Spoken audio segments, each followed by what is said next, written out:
आज इस वीडियो के बाद हम स्लीप के एक्सपर्ट बन जाएंगे और आज हम 3 चीजें देखेंगे। पहला कि हमें किस पोजीशन में सोना चाहिए, दूसरा कि जल्दी नींद लाने के लिए क्या क्या तरीके हैं, और तीसरा हमें कितनी देर तक सोना चाहिए। तो सबसे पहला सवाल आता है कि स्लीप के बारे में हमें इतनी इन्फॉर्मेशन क्यों होनी चाहिए। हम दिन भर अपने काम में कितना फोकस रहेंगे, कितने एक्टिव रहेंगे, हमारा परफॉर्मेंस लेवल क्या होगा, कितनी जल्दी हमारे फेस पर रिंकल्स आएंगे, ये सब डिपेंड करता है स्लीप पर। और हमें cancer, heart disease, Parkinson disease, Alzheimer disease, इन सब डिजीज के चांसेस भी डिपेंड करते हैं हमारी स्लीप की क्वालिटी पर। तो सबसे पहला सवाल आता है कि हमें किस पोजीशन में सोना चाहिए। हम लोग 3 ही पोजीशन में सो सकते हैं, या तो बैक पर, स्टमक पर या साइडवेज। मेजॉरिटी लोग 63% लोग साइडवेज सोते हैं। तो हम पहले इसी से स्टार्ट करते हैं। हम 2 तरीके से साइडवेज सो सकते हैं, लेफ्ट साइड या राइट साइड। हजारों सालों से चला आ रहा आयुर्वेदा और इवन आजकल की लेटेस्ट साइंटिफिक डिस्कवरीज बताती है कि लेफ्ट साइड सोना हेल्थ के लिए सबसे ज्यादा फायदेमंद है। अब सवाल आता है कि क्यों। इस बात को आप लॉजिकली एक्सप्लेन करो, तो इसके लिए मैं बहुत थोड़ी सी बायोलॉजी का सहारा लूंगा। आप जैसे ही कोई खाना खाते हैं तो वो खाना एक पाइप के जरिए आपके पेट में पहुंचता है। इस पाइप को एसोफेगस कहा जाता है। अब जैसे ही खाना आपके पेट में पहुंचता है, आपके पेट में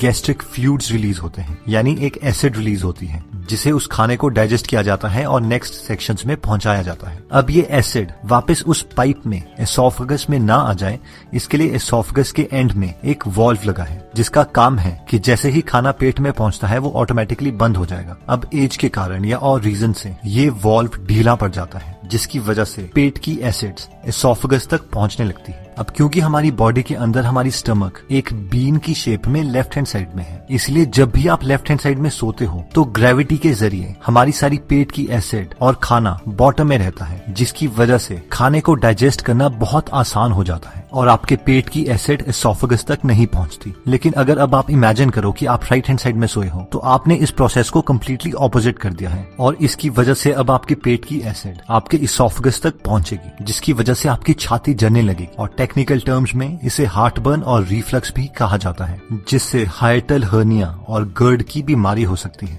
अब देखते हैं कि हमारे हार्ट को लेफ्ट हैंड साइड में सोने का क्या फायदा है।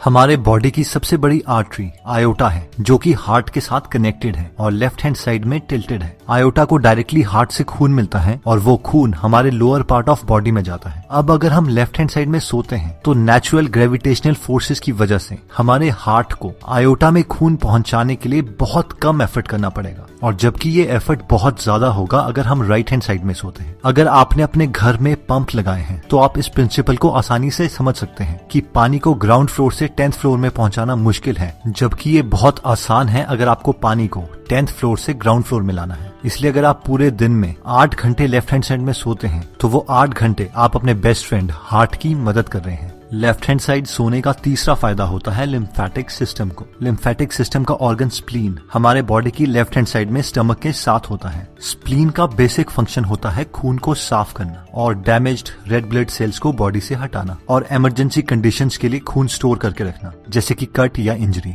अब क्योंकि स्प्लीन को खून साफ करना है और लिम्फेटिक सिस्टम में कोई हार्ट की तरह पंप नहीं है, इसलिए खून मसल की कॉन्ट्रैक्शन से धीरे धीरे स्प्लीन तक पहुंचता है। और अगर आप लेफ्ट साइड सोते हैं और क्योंकि स्प्लीन भी लेफ्ट साइड है, तो नेचुरल ड्रेनेज की वजह से खून स्प्लीन तक पहुंच सकता है और आप अपने स्प्लीन की भी मदद कर सकते हैं। हमें बीमारियां तब लगती है जब हमारी बॉडी वेस्ट प्रोडक्ट्स को हमारे खून से हमारी बॉडी से नहीं निकाल पाती, और लिम्फेटिक सिस्टम का यही काम है कि वो हमारे ब्लड से वेस्ट प्रोडक्ट्स को बाहर निकाले। इसीलिए आयुर्वेदा में सबसे पहले लिम्फेटिक सिस्टम को ही ट्रीट किया जाता है। इसलिए अगर हम लेफ्ट साइड में सोते हैं तो हम हर रोज अपने हार्ट की, अपने लिम्फेटिक सिस्टम की और अपने डाइजेस्टिव सिस्टम की हेल्प कर सकते हैं। और अगर हम राइट साइड में सोते हैं तो हमारे बॉडी के ऑर्गन्स को ये हेल्प नहीं मिल पाती। नेक्स्ट स्लीपिंग पोजीशन आती है जब हम अपनी बैक पे सोते हैं।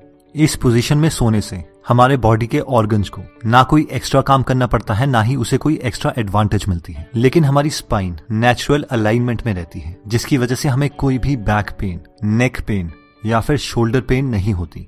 जो लोग इस पोजीशन में सोते हैं उन लोगों को फ्यूचर में बहुत कम डिस्क प्रॉब्लम आती है। अगर आपको स्नोरिंग की, खराटों की प्रॉब्लम है तो इस पोजीशन में खराटे बढ़ जाते हैं, और एपनिया यानी सोते सोते सांसें रुक जाना, वो भी इंक्रीज हो सकता है। लास्ट स्लीपिंग पोजीशन आती है जो लोग अपने पेट के बल, अपने स्टमक के बल सोते हैं। ये सबसे वर्स्ट स्लीपिंग पोजीशन है और अनफॉर्चुनेटली मैं भी ऐसी सोता हूँ। इस पोजीशन में आपकी स्पाइन अलाइन नहीं होती, गर्दन घूमी होती है, इसलिए नेक और लोअर बैक पे बहुत प्रेशर पड़ता है। जिससे फ्यूचर में डिस्क की प्रॉब्लम्स आ सकती हैं। डाइजेस्टिव सिस्टम को, सर्कुलेटरी सिस्टम को ज्यादा काम करना पड़ता है, जिसकी वजह से रात को हमारी बॉडी 25% एक्स्ट्रा एनर्जी कंज्यूम करती है। इस पोजीशन का सिर्फ एक ही फायदा है कि जिन लोगों को खराटे आते हैं उन्हें खराटे थोड़े कम आएंगे। बाकी जो लोग मेरी तरह इस पोजीशन में सोते हैं वो एकदम तो इस पोजीशन को चेंज नहीं कर सकते, लेकिन धीरे धीरे हमें इस पोजीशन से लेफ्ट साइड में सोने की ज्यादा प्रैक्टिस करनी पड़ेगी। स्लीप पोजीशन से भी इंपॉर्टेंट चीज आती है कि हम कितनी गहरी नींद ले सकते हैं, जिससे ये डिसाइड होता है कि क्या हम अपनी लाइफ बिना बीमारियों के जी पाएंगे या नहीं। तो अब हम देखते हैं वो छोटे चेंजेस जो हम अपने लाइफ में अप्लाई कर सकते हैं, जिससे हम बहुत गहरी नींद ले सकते हैं। सिर्फ 2 हार्मोन्स को समझकर हम अपनी नींद को काफी अच्छे लेवल तक समझ सकते हैं। ये 2 हार्मोन्स हैं मेलेटोनिन और कॉर्टिसोल। मेलेटोनिन को स्लीप हार्मोन भी कहा जाता है, क्योंकि जिस वक्त हमारे बॉडी के अंदर ज्यादा मेलेटोनिन होगा उस वक्त हमें बहुत गहरी नींद आ सकती है। और दूसरा हार्मोन है कॉर्टिसोल, जिसे स्ट्रेस हार्मोन भी कहा जाता है। जिस वक्त हमारे बॉडी के अंदर ज्यादा कॉर्टिसोल होगा उस वक्त हम ज्यादा अटेंटिव स्टेट में होंगे, और अगर कॉर्टिसोल बहुत ज्यादा आ जाता है तो हमें बहुत ज्यादा स्ट्रेस हो जाएगा। अब जैसे ही सुबह सूरज उगता है उस वक्त हमारे बॉडी के अंदर कॉर्टिसोल का लेवल ज्यादा होता है और मेलेटोनिन बहुत कम, जिससे हम ज्यादा अटेंटिव होते हैं। सूरज की साइकिल के साथ साथ हमारी बॉडी में कॉर्टिसोल का लेवल धीरे धीरे कम होता रहता है और मेलेटोनिन का लेवल बढ़ता रहता है। जिस वक्त सूरज डूबता है उस वक्त हमारे मेलेटोनिन का लेवल ज्यादा और कॉर्टिसोल का सबसे कम होता है। इसे हम साइंटिफिक टर्म्स में सर्केडियन रिदम भी कहते हैं। इन शॉर्ट, अगर हमें अच्छी नींद चाहिए तो रात को हमारे अंदर मेलेटोनिन ज्यादा होना चाहिए और कॉर्टिसोल कम। जिन लोगों की बॉडी रात को मेलेटोनिन प्रोड्यूस नहीं कर पाती उन्हें डॉक्टर्स मेलेटोनिन की मेडिसिन देते हैं।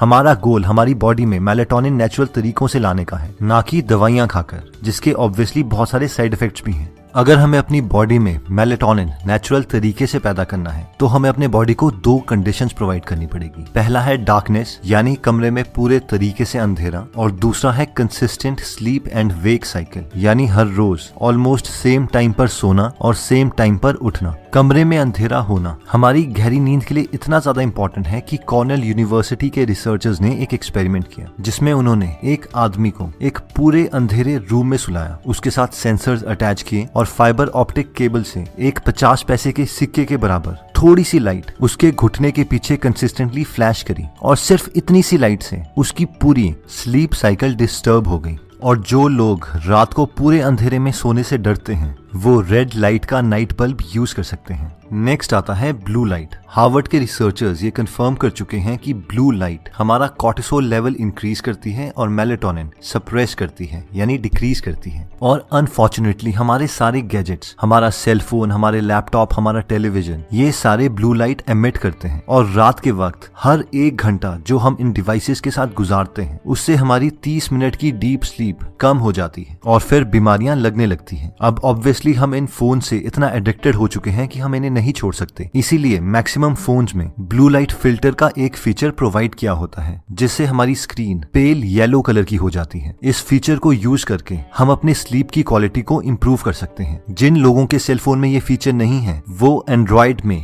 ट्वाइलाइट ऐप को डाउनलोड कर सकते हैं, जो सूरज के साथ साथ आपके मोबाइल का कलर भी चेंज करती रहेगी। और लैपटॉप के लिए f.lux एप्लीकेशन को डाउनलोड कर सकते हैं जो सेम फीचर प्रोवाइड करती है। नेक्स्ट पॉइंट कहता है कि maintain the body temperature. School में तो हमें सिखाया जाता है कि normal body temperature 98.6 degree Fahrenheit होता है, बट रियलिटी में ये पूरे दिन भर चेंज होता रहता है। अब हमारी बॉडी की नेचुरल टेंडेंसी है कि रात के वक्त हमारे बॉडी का टेम्परेचर कम हो जाता है ताकि हमें गहरी नींद आए। अगर हमारे एनवायरनमेंट का टेम्परेचर बहुत ज्यादा है तो हमारे बॉडी को बहुत ज्यादा काम करना पड़ेगा ताकि वो अपने इंटरनल टेम्परेचर को रेगुलेट कर सके। लकीली आजकल हम ऐसे एनवायरनमेंट में रहते हैं जहां पर हम अपने रूम टेम्परेचर्स को कंट्रोल कर सकते हैं। रिसर्चर्स बताते हैं कि हमारे रूम का टेम्परेचर स्लीप के लिए 16.6 डिग्री से 20 डिग्री सेल्सियस तक बेस्ट है। अपने बॉडी टेम्परेचर को कंट्रोल करने के लिए दूसरा ऑप्शन आता है कि हम सोने से 2 घंटे पहले गर्म पानी से नहा लें। अब ये सुनने में तो काउंटर इंट्यूटिव लगता है कि नहाने से तो हमारा बॉडी टेम्परेचर इंक्रीज हो जाएगा, लेकिन नहाने के बाद जैसे ही हमारे बॉडी का टेम्परेचर इंक्रीज होगा वो ऑटोमेटिकली हीट रिलीज करता रहेगा ताकि बॉडी का टेम्परेचर और एनवायरनमेंट का टेम्परेचर बराबर आ जाए। और फाइनली वो थोड़ी एक्स्ट्रा हीट रिलीज कर देगा जिससे बॉडी का टेम्परेचर एनवायरनमेंट के टेम्परेचर से थोड़ा कम रहेगा और हमें गहरी नींद आएगी। नेक्स्ट पॉइंट आता है कि हर रोज हमें कितने आवर्स तक सोना चाहिए। तो नेशनल स्लीप फाउंडेशन के 18 एक्सपर्ट्स ने मिलकर एल्सवेयर के स्लीप हेल्थ जर्नल में हमें ये रिकमेंडेशंस दी हैं। 0 से 3 मंथ्स के न्यूबॉर्न्स को 14 से 17 आवर्स तक सोना चाहिए। 4 से 11 मंथ्स के इन्फेंट्स को 12 से 15 आवर्स सोना चाहिए। 1 से 2 इयर्स के टॉडलर्स को 11 से 14 आवर्स सोना चाहिए। 3 से 5 इयर्स के प्री स्कूलर्स को 10 से 13 आवर्स सोना चाहिए। 6 से 13 इयर्स के स्कूल एज्ड चिल्ड्रन को 9 से 11 आवर्स सोना चाहिए। 14 से 17 इयर्स के टीनेजर्स को 8 से 10 आवर्स सोना चाहिए और 18 से 64 इयर्स के यंग एडल्ट्स और एडल्ट्स को 7 to 9 आवर्स सोना चाहिए और 65 इयर्स से बड़े ओल्डर एडल्ट्स को 7 to 8 आवर्स सोना चाहिए। तो दोस्तों इस वीडियो में हमने 3 चीजें देखी। सबसे पहली थी स्लीप पोजीशन। अगर हम लेफ्ट साइड में सोते हैं तो वो हमारे बॉडी प्रोसेसेस को हेल्प करता है, जैसे कि हार्ट को हेल्प मिलती है, स्टमक को मिलती है और स्प्लीन को मिलती है। सेकंड हमने देखा था कि हमारी स्लीप की क्वालिटी को इम्प्रूव करने के लिए हमें अपने बॉडी में नेचुरल मेलेटोनिन प्रोडक्शन इंक्रीज करनी पड़ेगी और वो हो सकती है जब हम पूरे अंधेरे में सोते हैं, सोने से पहले ब्लू लाइट को अवॉइड करते हैं या फिर स्लीप से 2 घंटे पहले गर्म पानी से नहा लेते हैं। और फाइनली हमने देखा था कि हमें हमारी एज के अकॉर्डिंग